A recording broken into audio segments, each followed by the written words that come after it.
You're listening to the Kilcullen Diary podcasts, stories in sound from a village grown bigger.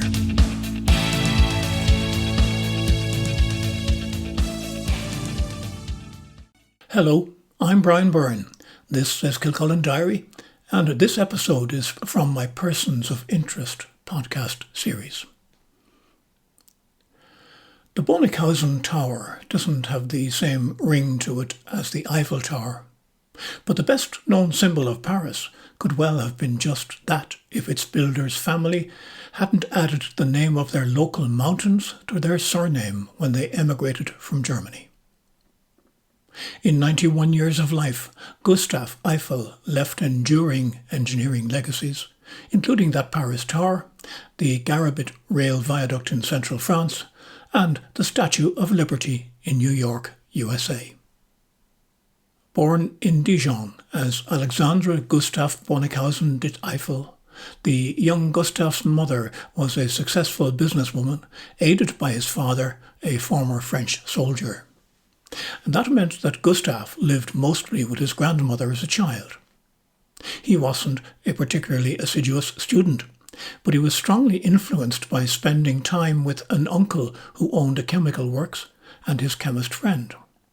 Between them, they gave him a wide understanding in subjects ranging from chemistry to philosophy.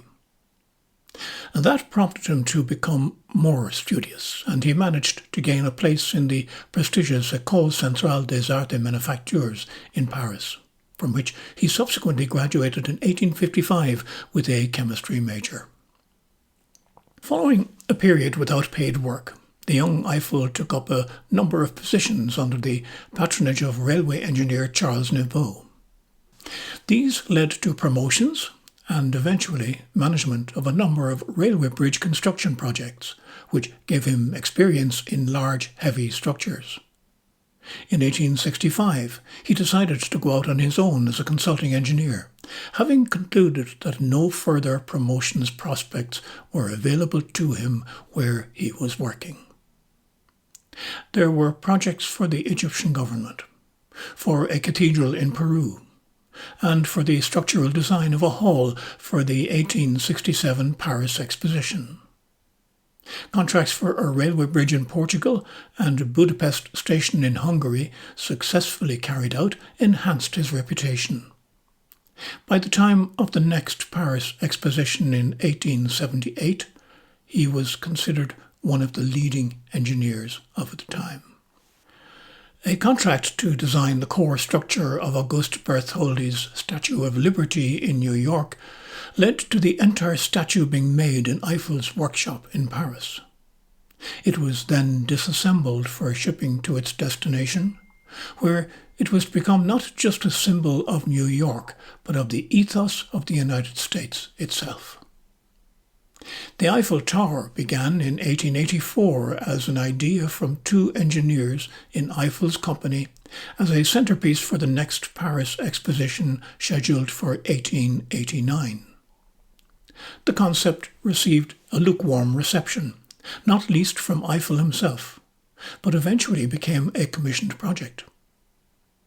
Looming as it would be over the low skyline of Paris, the prospect was a subject of controversy on both engineering and artistic grounds.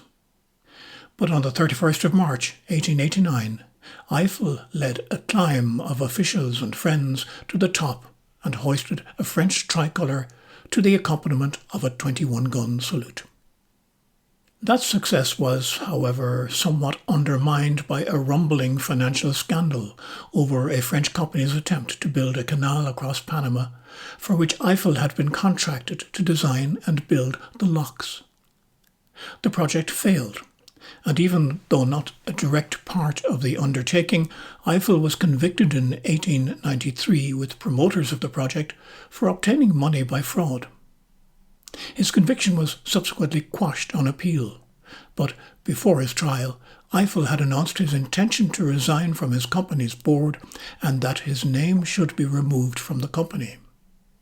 He did resign 5 days after his initial conviction, saying he would never be involved in manufacturing again so that nobody could be misled by his name. In his retirement, Eiffel carried out important works in meteorology and aerodynamics, interests derived from the effects of wind on the various structures he had designed through his career. He worked from an office at the top of his Paris tower, and the results of experiments in a wind tunnel he constructed near its base were used by early aviation pioneers, including the Wright brothers and Louis Blériot. He was awarded the Samuel P. Langley Medal for Aerodromics by the Smithsonian Institute in 1913 for his contributions. Gustave Eiffel passed away at his home on the 27th of December 1923, reportedly while listening to Beethoven's iconic Fifth Symphony. Old enough to have seen two of his creations achieve global status as major city icons in the Old and New World, which they still remain more than a century after his death. But I wonder, if his family had retained the name Bönickhausen, would it be called something else, if it had been built at all? I'm Brian Byrne. This is Kilcullen Diary.